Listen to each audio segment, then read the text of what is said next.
The Perfect Gift. A Story of Conspiracy on the Plain of Fiora by Nick Davidson. The gilded dome of Earl Bartolotti's grand ballroom was famed for its perfect acoustic properties. Beneath it danced and swirled dozens of the high city's lesser nobility. For those on the edges of the aristocracy, the Earl's Spring Gala was the event of the year, a place where alliances were made and broken, business deals sealed, marriages and affairs arranged, and gossip flowed even more freely than the wine. But amid all the joyous revelers, Lord Zangari fumed, and he drank, and he seethed. How dare she? Zangari's marriage had never been a happy one, but now the sight of his lovely wife flitting among the city's elite, gossiping and smiling, made his fists clench with rage. According to Lady Torelli, his wife Arabelle was telling anyone who would listen about the latest misfortune to befall Lord Zangari's business. As the orchestra broke into a soft waltz, Arabelle raised an eyebrow at him across the crowded floor. He almost spat. No, he would not be dancing with his wife that night. As the evening droned on, Zangari managed the minimum of polite social interactions. He found a bit of solace in small talk. He could flirt and smile and boast his way through the evening with practiced charm. He made sure he wasn't the first to leave, but as soon as the crowd started to thin in the slightest, he made his way to the doors. Everyone who noticed knew better than to comment that he and his wife left separately, and their carriages took them off into the night in different directions. Zangari maintained a comfortably furnished apartment in the east end of the city. If one were to inquire, one would be told he often needed to spend the night closer to his businesses. But it was an open secret the apartment was a second home for him and his mistress. Iolani was a widow at 25, and the suspicious circumstances surrounding her late husband's death left her with a dangerous reputation and a dearth of opportunities to remarry, while the death itself left her with several lifetimes' worth of wealth. It won't do, my darling. Such anger is unbecoming. She lounged on the chaise, under the always closed red velvet curtains. She goes out of her way to destroy my reputation. Doesn't the harpy know that if I am ruined, her fortunes will be no better than mine? I swear, her only joy is in my misery. Zangari stomped back and forth across the room. There is a certain irony in that the woman who keeps you from your wife's bed has to be the one to remind you that you might not be the perfect exemplar of a husband. She idly twirled her night-black hair and sipped her wine. Sometimes you're no better than she is. Oh, I'm frequently worse. But I mean it. I had hoped that in time you would be able to put all this aside. Anger will either destroy a man or drive him to do terrible things. Often both. So the question you should be asking is, which is it going to be? Zangari stopped pacing. I don't follow. Iolani sat forward. There is a woman named Sydri, an artificer of extreme skill, and she specializes in custom solutions for the problems of the wealthy. I won't put myself in the pocket of the Black Rose. As it happens, this Sydri is completely unaffiliated. And may I say how interesting it is that your first reservation is a political one and not a moral one? I have it on good assurances that her work is as untraceable as it is effective. I think you ought to pay her a visit. Zangari's face quieted, and he thought for a long moment. Murder. You were her friend, weren't you? And you would suggest this to me? For many years, yes. But while I make the suggestion, you are the one who is considering it. The man who married her? I scarcely think I'm the villain in this little thought exercise. Zangari sat down next to his mistress and put his head in his hands. No, perhaps not. I'll need to think about this.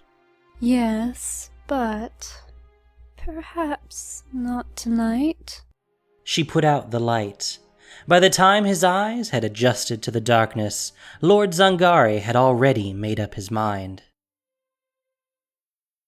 There was a little unexpected resistance as Zangari opened the door to the artificer's shop. Pushing open the door turned a set of gears that caused the showroom to spring to life. Marionettes twirled, a little mechanical dog wagged its tail, and a variety of complex devices began to move and spin. A woman's voice, low and vaguely annoyed, came from a back room. "I'll be with you in a moment. Don't touch anything glowing." Zangari took a moment to absorb the room.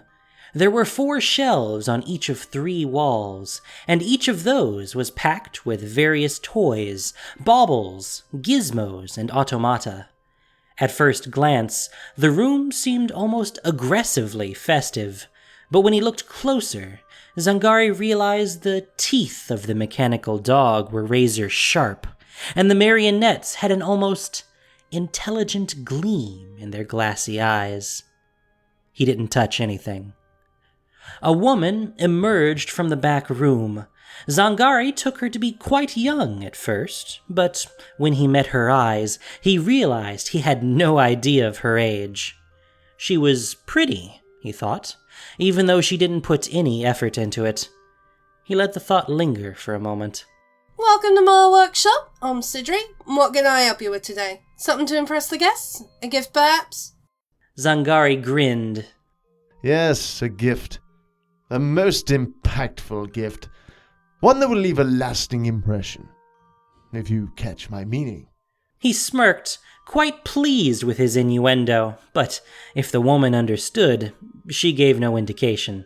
"Well, just look around. You won't find better craftsmanship anywhere in the Ice City, and my materials and enchantments are second to none. Just let me know what catches your eye." Zangari frowned. No. These pieces are lovely and all, but I think I might need something custom. Something special. The last gift I will ever need give my wife. Sydri put her hand down on the counter and stared hard at Zangari. "I can make anything you want. Anything. But you don't get to weasel your way through this. If you want me to do this, then you need to say the words."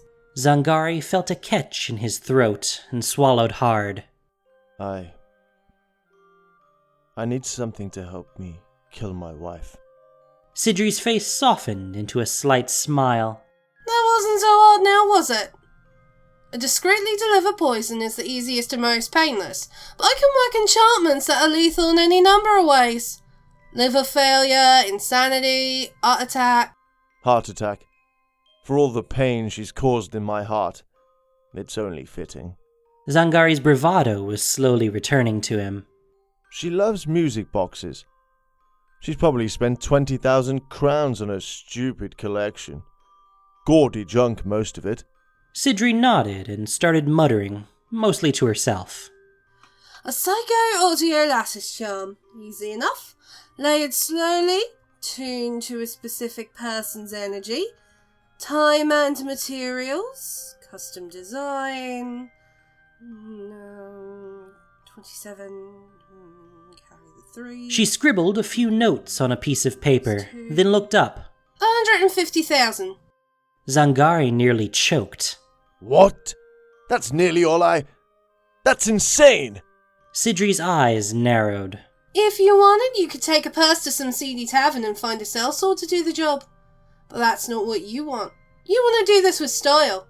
You want to be sure and you want to be confident that it'll never ever come back to you. That's my deal and you'll take it. Come back with a clipping of her hair, a favourite music box and half the money. Thank you for your business, my lord." Zangari searched for an angry retort, but found none. He glared, nodded, and left. 3 days later, Zangari returned. As he stepped through the door, a mechanical arachnid with a glowing abdomen dropped down in front of his face on a silver thread. He was mesmerized for a moment, more curious than scared, as its 8 jeweled eyes seemed to stare deeply into his. Central 4, deactivate and retract. The spider's legs folded up around its body, and it slid back up the thread. Sorry about that. Security device. Quite versatile. Anyway, I see you brought what I asked for. Zangari's head felt foggy, and he forced himself to focus. Yes. The music box, a lock of hair, and the money. Take it. He put a heavy satchel on the counter with an unmistakable clink. Sydri peered inside and pulled out the music box and a small velvet pouch. I'll need to examine these. I'll be just a few minutes. Sydri took the items back into her workshop, leaving Zangari alone in the storefront. He looked around while Sydri worked. His eyes lit on a brooch with an intricate wire clasp, gold and silver, with a boar's head emblem on it. I didn't see this before, did I? The brooch? What? The boar's-headed brooch. It's quite nice. Did you know that my family crest features a boar's head? Most dangerous animal in the forest, they say. Strongest, too. A symbol of resilience and determination. It's not for sale. Sydri emerged from the back room. Sorry, it's a custom order for another client. The materials you brought are good. I'll need 2 weeks to finish the work. Bring the other half of the payment with you when you return. Have a good evening. When Zangari came to Sydri's shop for the 3rd time, all of her display works had been packed into small crates. The walls were completely bare. Good, you're the last one. The music box is finished. What's happening here? Are you closing your business? No, but I'll move it from time to time. The reason should be obvious enough. Now, before I give you the music box, I want to explain how it works. Listen carefully. I've woven an enchantment into the melody itself. The first time she hears it, she'll develop a mild fascination with the tune. That's the attunement charm at work. The second time she hears it, it'll trigger a state of calm introspection. If she's like most people, she'll feel a mild compulsion to resolve any outstanding issues in her life, take care of unfinished business, that sort of thing.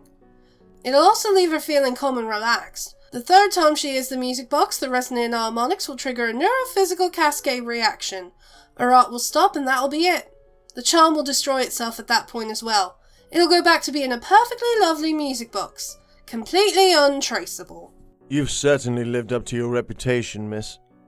Assuming it works as you describe. It will. But this is your last chance to turn back from this. Honestly, most do. Even the ones that get this far. I'll refund half your down payment and you can walk out that door.